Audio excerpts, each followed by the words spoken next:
여러분 안녕하십니까? 부동산학교는 한동균입니다. 자, 이번 시간은 29쪽이 되겠죠. 수요의 법칙과 수요의 곡선인데, 자, 여러분이 경제 이론을 공부하시면 반드시 우리가 이해를 해 두셔야 될 부분이 수요의 법칙과 수요의 곡선이죠. 자, 우선은 소비자 입장에서 수요인데, 이 분석하고 있는 변수인 가격. 자, 이 분석하고 있는 변수인 이 가격을 제외한 다른 조건은 아무런 변화가 없다. 예? 다른 조건들은 아무런 변화가 없다. 일정 불변이다. 자, 이 분석하고 있는 변수인 가격을 제외한 다른 조건들은 아무런 변화가 없다. 일정 불변이라고 가정할 때 가격이 오르면, 자, 여러분 가격이 오르면 비싸죠. 가격이 오르면 비싸니까 안 산다는 얘기예요. 그래서 안 사기 때문에 이전보다 소비자들의 수요량은 줄어든다. 자, 그리고 가격이 하락하면 싸니까 어떻게 싸니까 사죠. 사니까 이전보다 소비자들의 수요량은 증가합니다. 자, 가격 이외에 다른 조건들은 아무런 변화가 없다고 가정할 때 가격과 수요량 사이의 관계를 나타내는 것이 수요의 법칙인데, 이렇게 화살표 보세요. 가격과 수요량의 화살표의 변동 방향, 이 화살표의 변동 방향이 반대로 변동할 때를 우리 경제 이론에서는 이걸 마이너스라고 한다. 마이너스를 음이라고 하죠. 그래서 음의 관계 또는 반대로 변동한다. 화살표의 반대로 변동한다고 해서 역관계라고 하죠. 역관계. 음의 관계, 역관계다. 가격과 수요량 사이의 관계를 나타내는데, 가격과 수요량 사이의 관계는 무슨? 음의 관계 또는 역관계를 말한다. 음의 관계, 역관계를 말하는 그러한 개념을 의미한다. 자, 이 수요의 법칙을 말한다. 수요의 법칙. 자, 이 수요의 법칙은 가격과 수요량 사이의 관계인데, 이것을 이렇게 직교 평면 좌표상의 그래프로 나타낸 것을 수요 곡선이라고 합니다. 자, 예를 들어서 우리가 가격은 Y축, 종축인 Y축인데 커피 가격은 P로 표현해, 프라이스. 그리고 커피 수요량은 우리는 수요는 D로 표현하기 때문에 양이죠. 퀀터티. D는 수요 표시입니다. QD는 수요량을 의미하는데, 자, 커피 한 잔의 가격이 10,000원이다. 자, 커피 한 잔의 가격이 10,000원일 때 소비자는 한 잔을 소비합니다. 10,000원일 때 한 잔을 소비한다. 이 점. 자, 근데 커피 가격이 5,000원이다. 한 잔에 5,000원일 때는 소비자는 한 잔을 소비하는 것이 아니라 몇 잔? 5,000원일 때 석 잔을 소비한다. 예? 이 점. 자, 근데 커피 가격이 2,000원이다. 자, 2,000원일 때 커피는 소비자는 몇 잔? 하루에 6잔을 마신다. 이 점. 2,000원일 때 6잔 마신다. 자, 이렇게 커피 가격과 수요량 사이의 대응 관계를 나타내는 이 점이죠. 이 대응 관계를 나타내는 것은 수요라고 해요. 커피의 여러 가격, 10,000원, 5,000원, 2,000원, 커피 이렇게 여러 가격과 커피 수요량 사이의 일련의 대응 관계를 나타내는 건 수요입니다. 그건 수요. 그런데 문제는 5,000원, 커피 가격 5,000원일 때 나는 최대 몇 잔? 석 잔을 마신다. 이것은 수요량이다. 주어진 특정 가격 5,000원에서 살 수 있는 상품 최대 수량이 석 잔. 이 석 잔은 바로 수요량이라고 합니다. 그래서 커피 여러 가격과 수요량 사이의 대응 관계를 나타내는 것은 수요라면은, 주어진 특정 가격, 예를 들면 커피 한 잔의 가격이 5,000원일 때 소비자들이 소비할 수 있는 최대의 수량이 석 잔이다. 그럼 그 석 잔이 수요량이 된다는 거. 그래서 수요와 수요량의 개념은 다른데, 이렇게 커피의 가격과 수요량 사이에 이 대응 관계를 나타내는 이 점, 대응 관계를 나타내는 이 점을 연결한 이 곡선을 수요 곡선인데, 수요 곡선은 D로 표현합니다. 자, 그래서 수요 곡선은 이렇게 D로 표현하는데, 오른쪽으로 갈수록, 자, 이렇게 여러분 오른쪽으로 갈수록 점점 밑으로 가죠. 오른쪽으로 갈수록 점점 이렇게 밑으로 향한다. 아래하. 오른쪽 아래 밑을 향할 향. 그래서 오른쪽 아래 밑을 향하는 곡선. 그래서 수요 곡선은 일반적으로 우하향한다. 수요 곡선은 일반적으로 오른쪽 밑을 향하는 곡선. 그래서 우하향한다. 그래서 수요 곡선은 일반적으로 우하향한다는 용어를 사용하고 있다. 자, 이 수요의 법칙, 수요 곡선을 우선 잘 기억을 해 두시고, 자, 그러면은 이제 소비자 입장에서 이 수요가 되지만은 이 생산자 입장에서는 뭐가 되죠? 생산자 입장에서는 공급이죠. 생산자 입장에서는 공급인데 이 수요의 개념을 알면은 공급은 훨씬 더 쉽게 이해를 할 수 있습니다. 자, 또 공급도 일정 기간이죠. 일정 기간. 자, 일정 기간에 또 생산자들이 뭐를 가지고 판매 또는 공급 능력. 자, 판매 또는 공급 능력. 판매 또는 공급 능력을 갖추고, 예, 판매 또는 공급 능력을 갖추고 상품을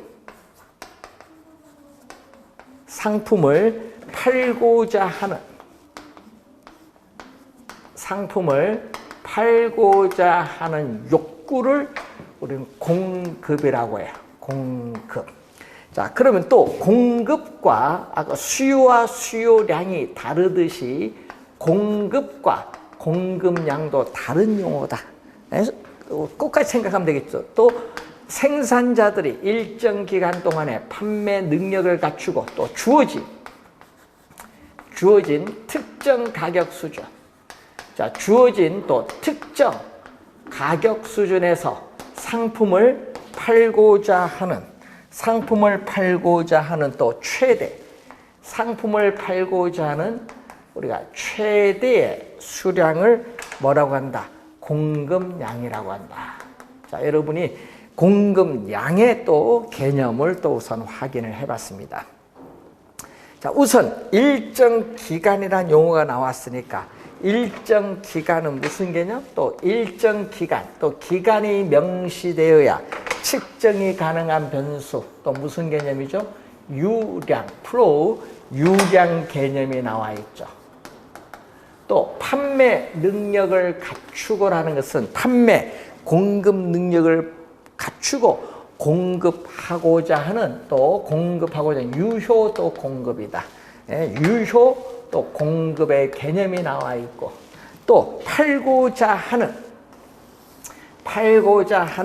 사전적 개념이죠. 팔고자 하는 사전적 개념이다. 예,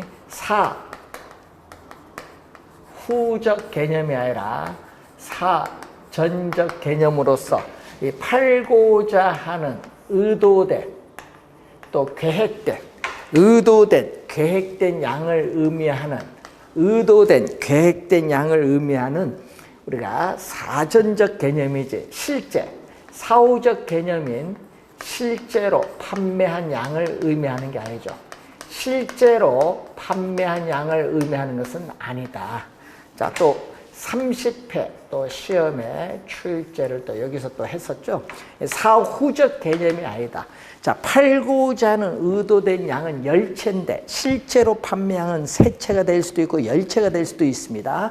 그래서 팔고자 하는 의도된 양과 실제로 판매한 양도 일치할 수도 있고 일치하지 않을 수도 있다 라는 것을 염두에 두고 공급은 팔고자 하는 의도된 계획된 양을 의미하는 사전적 개념이란 걸 염두에 두셔야 되겠습니다. 또 하나 기억을 해둘 것은 부동산 공급은 착공에서 완공, 예를 들면 아파트 착공에서 완공까지 한 3년 걸리죠. 그래서 공급엔 시간이 걸린다. 꼭 기억해야 돼요. 일반 상품과는 달리 부동산 공급은 시간적 갭, 시차, 타임, 레그라고 하는데 시간적 차이, 시차가 존재한다. 이것은 꼭 기억을 하고 다니셔야 돼요. 부동산 공급은 일반 상품의 공급과는 달리 시간적 차이, 시차가 존재한다는 것을 잘 우선 먼저 기억을 좀 해두셔야 될 부분이 되겠습니다. 자, 여러분 거기에 보시면은 우리가 30페이지에 토지의 물리적 공급, 경제적 공급이 나오는데, 자, 이런 의미거든요. 물리적 공급은 이 지구가 태초에 형성될 때부터 자연적으로 주어진 지표의 총량, 자연적으로 주어진 지표의 총량을 우리는 토지에 있어서의 물리적 공급인데, 자, 여러분 앞에서 토지 특성 배울 때 바로 부증성의 특성에서 나타납니다. 그래서 자연적으로 주어진 토지량은 변화가 없어요. 자연적으로 주어져 있는 지구의 토지의 지표의 총량은 변화가 없어요. 불변이야. 그래서 물리적 측면에서의 토지의 양, 이 물리적 측면에서의 토지 양은 증가시켜 줄 수 없다. 자, 물리적 측면에서의 토지 양은 증가시킬 수 없다. 왜? 자연적으로 주어진 토지의 양은 변화가 없다. 불변이기 때문에 증가시켜 줄 수 없습니다.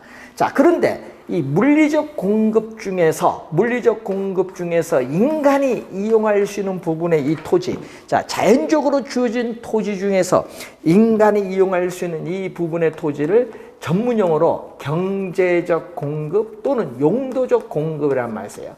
경제적 공급, 용도적 공급인데, 이것은 토지 특성 중 용도의 다양성에서 나타나죠.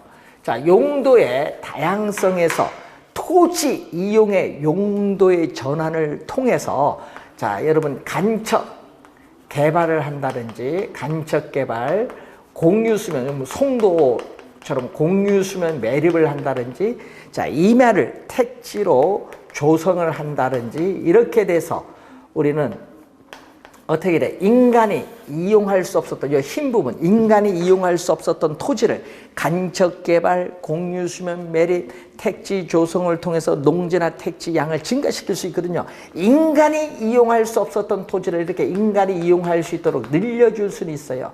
그래서 이 경제적 측면에서의 공급은, 경제적, 용도적 측면에서의 공급은 용도의 전환을 통해서 증가가 가능하다. 여러분 정답 질문 많이 묻습니다.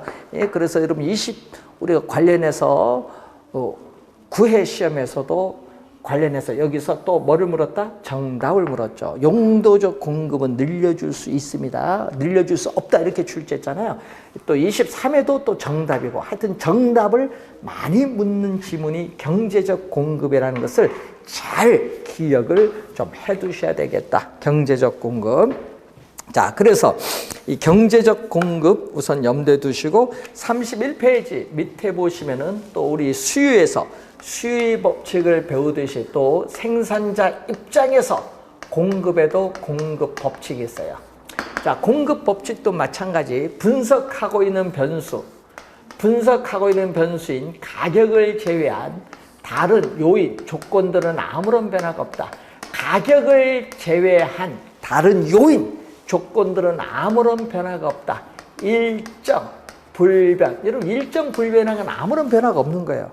자, 가격을 제외한 다른 요인 조건들은 아무런 변화가 없는데 단지 가격만 변하는 거예요. 자, 여러분 라면의 가격 뭐 이런 거 있죠? 또는 신발 가격. 가격이 오르면 어떻게 돼? 생산자 입장입니다. 생산자 입장에서 가격이 오르면 비싸니까 많이 팔수록 수익이 좋아지죠. 수익성이 좋아지니까 팔려고 공급량을 늘려요. 가격이 오르면 공급량을 증가시킵니다. 그리고 가격이 하락을 하면 어떻게 돼요? 가격이 하락을 하면 싸니까 생산자는 팔수록 손해요. 그럼 공급을 줄이죠. 이전보다 공급을 줄인다는 얘기죠. 이렇게 가격과 공급량 사이의 관계를 나타내는 것을 공급의 법칙이라고 하는데, 이 공급의 법칙을 보면은 화살표의 변동 방향, 이 화살표의 변동 방향이 같은 방향으로 변동한다. 화살표의 변동 방향이 같은 방향으로 변동을 하면 뭐라고 한다? 플러스라고 해요. 플러스. 화살표의 변동 방향이 같은 방향으로 변동하면 플러스인데, 이 플러스를 우리는 뭐라고 하죠? 양이죠, 양. 마이너스는 플러스는 양. 양의 관계에 있다. 양의 관계에 있다라고 해요. 자, 수요 법칙은 가격과 수요량 사이에 음의 관계에 있다면은 공급의 법칙은 가격과 공급량 사이의 양의 관계, 플러스 관계다. 화살표의 변동 방향이 같은 방향으로 변동하면 플러스라고 합니다. 플러스, 경제 이론에서는 양의 관계에 있다. 이렇게 보시면 되겠습니다. 자, 그러면은 이 공급의 법칙을 또 우리가 직교 평면 좌표상에 나타난 것을 공급 곡선이죠. 또 이렇게 직교 평면 좌표상에 나타나는데, 자, 여러분이 아파트에 있어서의 분양 가격인데, 자, 평당 우리가 1,500만 원이다. 자, 평당 1,500만 원일 때 아파트는 1,000채를 공급을 하고자 해요. 자, 이렇게 공급을 하죠.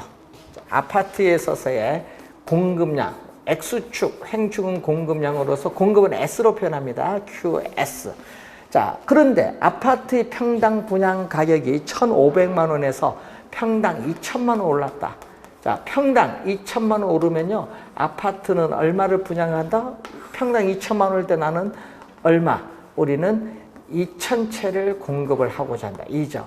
자, 이렇게 아파트의 분양 가격과 공급량 사이의 관계, 이 대응 관계를 나타내는 게 바로 뭐죠? 공급인데, 이 아파트 분양 가격과 공급량 사이의 대응 관계를 나타내는 이 점을 이렇게 연결한 곡선을 공급 곡선인데, 공급 곡선은 이렇게 뭘로 표현한다? S로 표현해요. 공급 곡선은. 자, 그때 주의하는 거 오른쪽, 또 오른쪽으로 갑니다. 오른쪽으로 가니까 우죠, 우. 오른쪽으로 갈수록 점점 이번 위로 간다. 윗상. 오른쪽 위를 향할 향. 이렇게 오른쪽으로 갈수록 점점 이렇게 위를 향하는 곡선이라고 해서 공급 곡선은 일반적으로 우상향한다. 자, 수요 곡선은 일반적으로 우하향한다고 하고, 공급 곡선은 일반적으로 우상향한다고 합니다. 공급 곡선은 일반적으로 우상향한다. 자, 그래서 수요의 법칙, 공급의 법칙, 수요의 곡선, 공급 곡선, 이렇게 대별 우리가 해서 공부를 해두신 것이 상당히 우리가 이해하기가 훨씬 더 쉽다고 생각되어집니다. 한번 확인해 두시기 바라고요. 자, 탄력성이라는 용어가 나옵니다. 자, 우리가 탄력성이라는 용어는 자극을 줘. 원래 물리학에서 나타난 개념을 말하는데, 자극을 주었을 때 그 나타나는 반응을 보는 이 물리학에서 이 개념을 경제 이론에 알프레드 마샬렌 학자가 도입을 했죠. 그래서 우리 마샬렌 학자가 경제 이론에 도입을 한 게 바로 탄력성 개념입니다. 자, 자극을 주었는데, 여러분 여러분 병원 가서 무릎에 툭 치면 바로 발이 툭 나가죠. 반응합니다. 그래서 자극을 주었을 때 반응이 민감하게 반응을 하면은 탄력적이라고 한다. 자극을 주었을 때 반응이 민감하게 반응하면 탄력적. 자극을 주었는데 반응이 민감하게 반응하지 않는다. 이런 경우는 비탄력적이라는 용어를 우선 사용한다. 자, 탄력적은 민감하게 반응하고 비탄력적은 민감하게 반응하지 않는 거예요. 자, 이때 그럼 자극을 우리는 경제론에 도입했을 때 가격이 자극이고, 반응은 가격이 변했을 때 수요량이라든지 공급량이 나오겠죠. 그래서 가격이 변했을 때 수요량이나 공급량이 민감하게 반응하면 탄력적이라고 하고, 가격이 변했을 때 수요량이나 공급량이 민감하게 반응하지 않는다. 그러면 비탄력적이라는 용어를 사용한다는 것을 우선 염두에 두시면서, 또 탄력성은 매년 출제를 하는데, 문제는 나중에 우리가 보겠지만 계산 문제는 매년 출제를 하고 있어요. 탄력성에서 우선 계산 문제는 매년 출제하고, 이론도 지문에 우리가 계속 출제를 하고 있는 부분입니다. 이론도 알아야 되고 계산 문제도 풀 수 있어야 되고, 이 상당히 중요한 그러한 내용이에요. 자, 탄력성은 계산 문제 이론 잘 공부해둬야 되는데 우선 매년 출제를 하게 되죠. 그래서 우선 출제하는 것은 수의 가격 탄력성, 수의 소득 탄력성, 수의 교차 탄력성이다. 하여튼 탄력성은 수요죠. 특히 수요 쪽에서 매년 출제하고 있는 또 중요한 부분이다. 꼭 기억을 해 두셔야 돼요. 탄력성은 또 매년 출제하는 중요한 부분이다. 자, 그 탄력성 중에 수의 탄력성 중에서 수의 가격 탄력성이라는 용어가 나옵니다. 자, 수의 가격 탄력성. 자, 탄력성은 일렉트리서트라고 해서요. 그 약어의 탄력성 용어에 약어 맨 앞에 E로 표현하고 가격은 프라이스에서 P로 표현합니다. 자, 우선은 자극을 주는, 여러분, 자극을 주는 가격은 뭘로 가냐? 분모. 여러분, 여기 분수식이죠? 분수식의 밑에는 분모고요. 위에는 분자라고 합니다. 밑에는 분모, 위에는 분자. 여기 분수식인데, 이때 이 자극을 주는 가격은 이렇게 분수식 밑에 분모로 오고요. 반응을 나타내는 수요량은 분수식 위에 분자로 간다. 그래서 분모는 자극을 주는 뭐죠? 가격. 분자는 반응을 나타내는 수요량이라는 것을 이렇게 기억을 우선 해두시면서, 자, 가격의 변화율. 자, 가격이 얼마나 변하느냐? 가격의 변화율 몇 프로 변하느냐? 묻는 거죠. 가격이 몇 프로 변하고 있느냐? 가격의 변화율 퍼센티지입니다. 가격이 1% 변했을 때 수요량이 몇 프로 변하느냐? 자, 가격이 1% 변했을 때 수요량이 몇 프로 변했느냐? 자, 한번 볼까요? 여러분, 가격이 5% 상승했을 때 수요량이 10% 줄어들었다. 그럼 얼마죠? 2가 되죠? 10%를 5로 나누니까 2가 됩니다. 근데 문제는 화살표 보세요. 화살표가 이렇게 반대로 변동하면 마이너스예요. 요 값이 마이너스 값이거든요. 근데 수의 가격 탄력성은 음수가 아니니까 화살표의 변동이 반대로 변동하면 음수인데, 마이너스 값인데 음수가 아니니까 뭐를? 절대값을 우리가 표시를 해서 우리는 플러스로 만들어준다. 수의 가격 탄력성은 음수가 아니라는 걸 염두에 두시면서, 자, 우리가 가격 탄력성을 공부할 때는 1을 기준합니다. 여러분, 요 1을 기준을 했을 때 우리가 음수가 아니니까 0과 수가 점점 커지는 상태인 무한대라고 해요. 이걸 읽을 때 수가 점점 커지는 상태인 무한대죠. 그래서 수의 가격 탄력성의 범위를 보면 0, 0과 1 사이, 1과 무한대 사이, 무한대, 이렇게 해서 크게 5개, 하나, 둘, 셋, 넷, 5개로 수의 가격 탄력성의 크기를 이렇게 범위로 5개로 나눈다. 자, 그래서 1일 때 중요하죠. 수의 가격 탄력성이 1일 때를 단위 탄력적이란 말이에요. 요 1을 기준하죠. 수의 가격 탄력성이 단위 탄력적일 때는 그림이 이렇게 나옵니다. 자, 여러분, 가격과 수요량 사이의 관계를 나타내는 이 직교평면 좌표상에서 원점의 대칭, 이렇게 원점의 대칭인 직각쌍곡선. 자, 원점에 대해서 대칭인 직각쌍곡선 형태. 자, 원점에 대해서 대칭인 직각쌍곡선 형태로 나타낼 때는 수의 가격 탄력성이 1인 단위 탄력적이라는 용어를 사용합니다. 자, 그러면 수의 가격 탄력성이 1보다 크다. 1보다 클 때를 우리는 또 뭐라고 한다? 탄력적이란 말이에요. 수의 가격 탄력성이 1보다 클 때는 탄력적이다.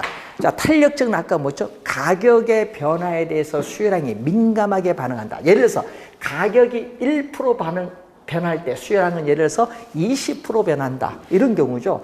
그래서 탄력적일 때는 가격이 1% 변할 때 수요량이 20% 변한다. 당연히 이 수요량의 변화율이 크다는 얘기죠. 자, 이 수요량의 변화율이 가격의 변화율보다 큰 경우를 얘기해요.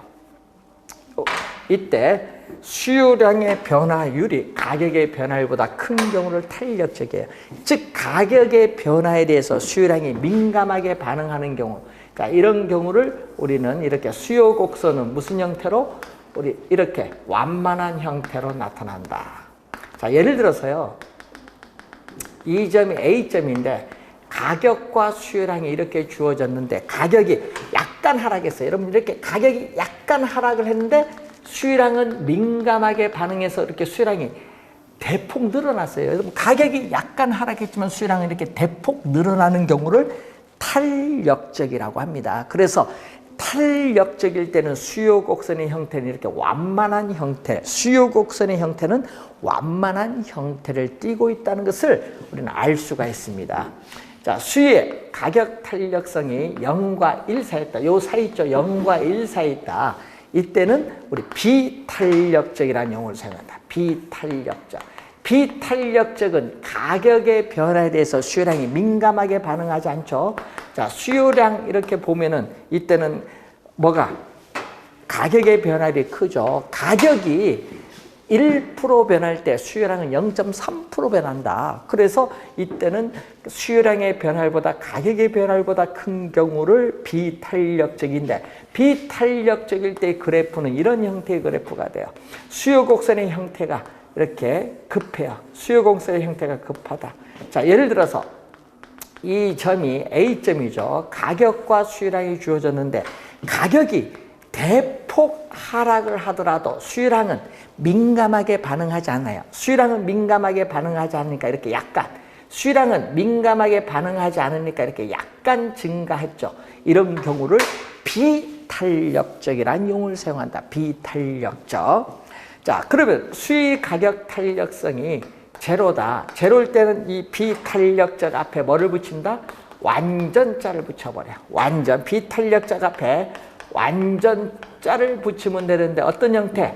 수요 곡선이 여기 점점 급한 것이 점점 급해요. 급해서 어떤 형태? 이렇게 수직선, 수요량이 이렇게 고정되어 있다. 수요량이 고정된 무슨 형태? 수직선이다. 수직선. 완전 비탄력적일 땐 수의 가격 탄력성이 제로인데 이렇게 수요량이 고정되어 있다. 수요량이 고정되어 있는 수직선의 형태를 띠게 된다. 자, 수의 가격 탄력성, 수의 가격 탄력성이 무한대다. 1보다 크면서 점점 무한대로 가는 상태인데 수가 점점 커지는 상태, 무한대일 때는 또 탄력적 앞에 뭐를 붙인다? 완전자를 또 붙여요. 완전 탄력적이라고 해요. 자, 완전 탄력적일 때는 그래프를 보면 이런 형태. 자, 어떻게 돼요? 수요 곡선이 완만한 것이 계속 완만해서 수평선 형태. 수요 곡선이 수평선의 형태를 띠게 되면은 완전 탄력적이다.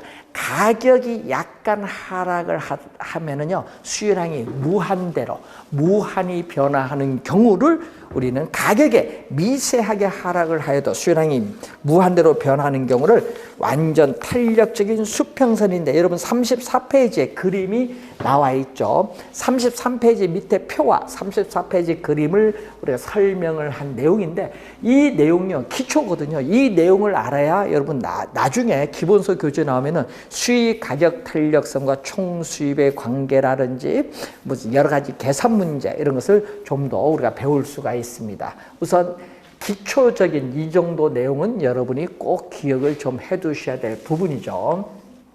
자, 두 번째는 수요의 소득 탄력성이라는 용어가 나온다. 수요의 소득 탄력성. 자, 수요의 소득 탄력성인데, 자, 여기서 또 자극을 주는 소득. 여러분, 가격 대신에 소득이거든요. 소득이 자극을 주고, 우리 수요량은 뭘로? 반응을 나타내요. 그래서 자극을 주는 소득에 대해서 반응을 나타내는 수요량을 의미하는데, 이 가격의 별, 우리가 대신에 소득이 들어온 거죠. 소득이 1% 변했을 때 소비자들의 수요량이 몇 프로 변하느냐, 소비자들의 수요량이 몇 프로 변하는가를 측정하는 지표가 수요의 소득 탄력성이 됩니다. 수요의 소득 탄력성인데, 자, 이 수요의 소득 탄력성과 관련해서 소득이 증가할수록, 자, 여러분, 소득이 증가할수록 수요량도 증가하는 상품을 정상제라고 해요. 자, 소득이 증가할수록 소비자들의 수요량도 증가하는 상품을 정상제, 우등제라고 하는데, 화살표가 같은 방향으로 변동하면 플러스, 플러스는 0보다 크죠. 0보다 크다. 그래서 수의소득 탄력성이 0보다 크면 정상제, 우등제라고 합니다. 자, 그런데 이런 경우 있죠. 소득이 증가한다. 오히려 수요량은 줄어든다. 그래서 화살표가 이렇게 반대로 변동할 때는 마이너스죠. 마이너스는 0보다 작아요. 자, 소득이 증가할수록 수량도 줄어드는 상품을 뭐라고 하죠? 열등제라고 한다. 열등제.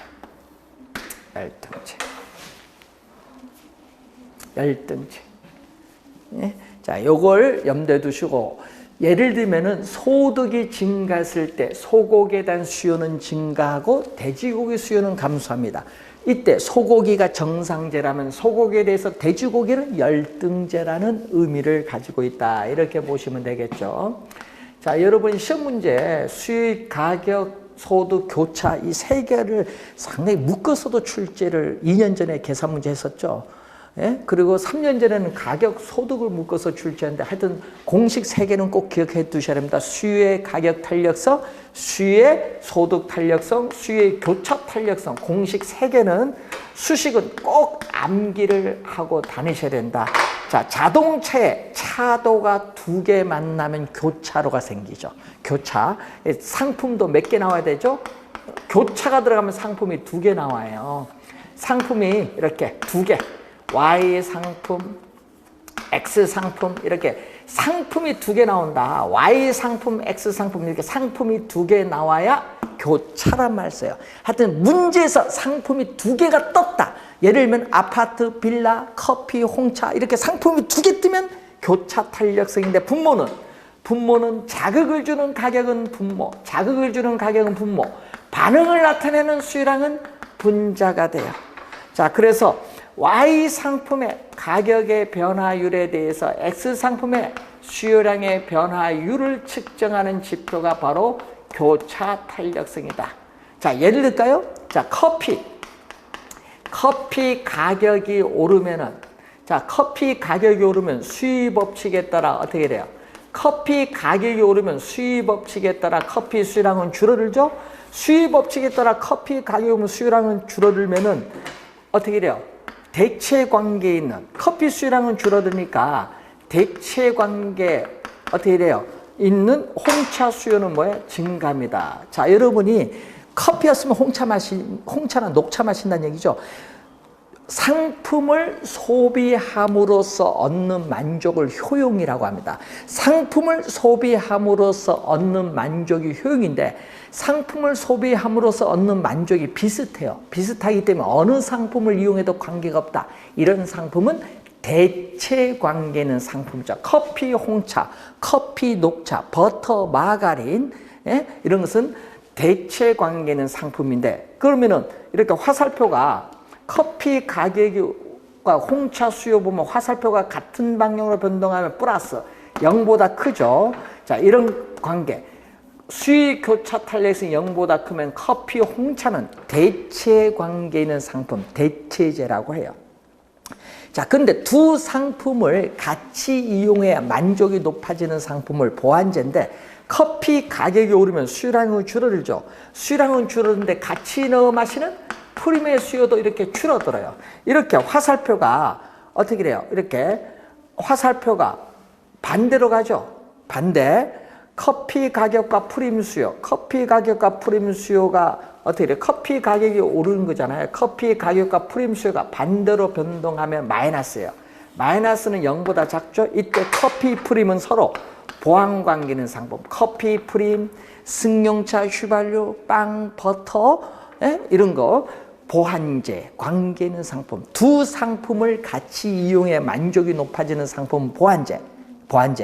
자, 그걸 염두에 두시면 되겠죠. 자, 그래서 시험 문제 탄력성에서 매년 출제하는 문제가 수익 가격 탄력성, 수익 소득 탄력성, 수익 교차 탄력성인데 이 수식 3개는 꼭 암기를 해 두셔야 됩니다. 먼저 이해를 하고 암기를 해서 여러분 확인을 잘 해 두셔야 될 부분이고 매년 출제를 하고 있는 부분입니다. 자, 우리 다음 시간에 여러분 교재 35쪽에 공급 탄력성부터 진행하도록 하겠습니다. 수고 많으셨습니다.